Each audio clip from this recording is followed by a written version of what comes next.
رابط بث مباراة منتخبنا الوطني الأولمبي مع منتخب قطر، واللي راح تجري اليوم الساعة 5 يعني بعد شوي إن شاء الله. وموعد مباراة منتخبنا الوطني الأول مع منتخب الجزائر للمحليين بالساعة وبالتوقيت والقنوات الناقلة للمباراة. وبالفيديو بعثة منتخبنا الوطني الأول في الإمارات تستقبل الطفلة شام وتكرمها.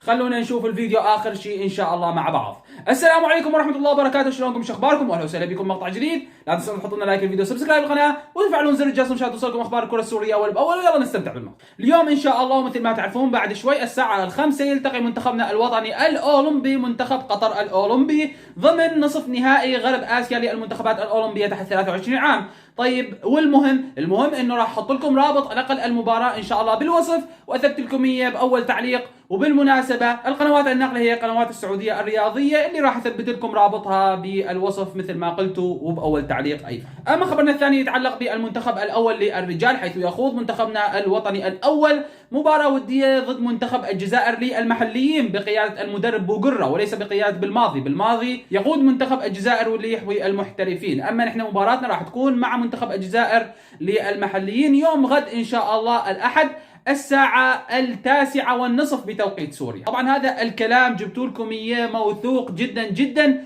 من الاتحاد الجزائري لكرة القدم، مثل ما تشوف أمامك على الشاشة كاتبين 19:30 بتوقيت الجزائر، واللي يوازي 9:30 بتوقيت سوريا. أما القنوات الناقلة فما أعلنت بشكل رسمي أي قناة لحد هاي اللحظة، لكن هنالك كلام صحف كثير إنه قناة دبي الرياضية راح تنقل المباراة على التلفاز، وصفحة رابطة مشجعي المنتخب السوري بالإمارات أيضا راح تنقل المباراة.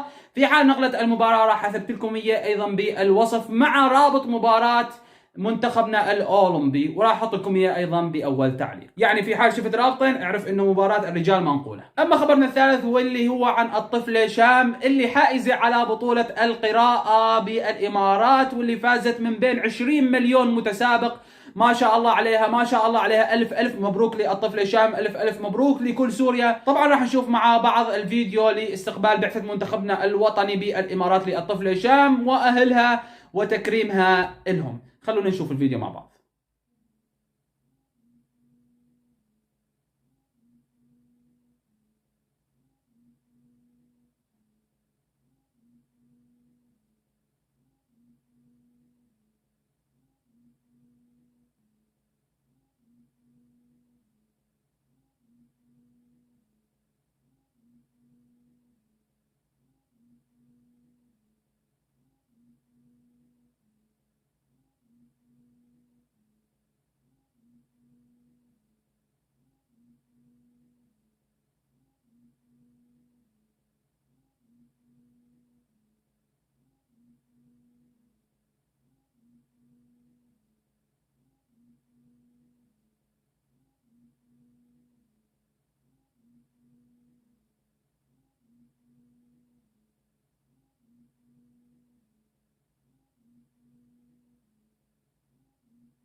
الوطن طيور البر تلف الكون وتعاود للغل هاجرت منها. السمك تعبر خليج الموت قبل الموت وتعاود مكامنها. النمل إلها مساكنها، الحجر إلها معادنها، الشجر تسهي بأرض وحدة مفاتنها. إلا الناس عجيب الناس تعيش الغربة بالغربة ولا تذكر مواطنها. الوطن يبني شبيه الأم، إن رادت ترضع طفل، إن رادت توهب وتحرم، بأي حالة اسمها أم. الوطن يسكن خلايا الدم، غريزة تسري عبر الدم. لما نموت بالغربة تظل الروح تلفانة حزينة مشردة بالهم.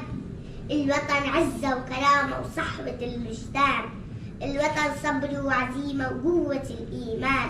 الوطن يبني ما هو لفلان أو لفلان وابن فلان، الوطن يا ابني ما هو سايب، يصير بلحظة مجنونة بأي مكان. الوطن يا ابني ما هو طابع أو هاتف ولا عنوان، الوطن للي جذوره مثبتة تاريخ يتزاحم مع الأزمان. الوطن للي يخلي الصخرة مخضرة ويزرع بالصخر بستان. الوطن للي سما حتى وصل مرحلة إنسان. الوطن ساكن عشق فينا ولو غبنا، الوطن للي بنى اللبنة على اللبنة. الوطن للي لجن الله نذر نفسه ورخص بابنه. الوطن للي ضد الغارة بالغارة على الله توكل وجابه، أبد ما تنطفي ناره. الوطن ناموس للي يخجل بنهايتها يا ابني. الوطن عرض لبني آدم.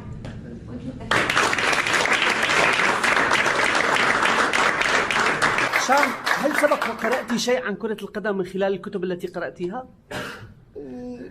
ايه بس صح اقول شغلة، اتمنى للمنتخب التوفيق. وبس والله هذا الفيديو اللي جيتوكم به. إذا عجبك الفيديو لا تنسى اللايك، وإذا مهتم بالكرة والرياضة السورية لا تنسى السبسكرايب. والسلام عليكم ورحمة الله تعالى وبركاته.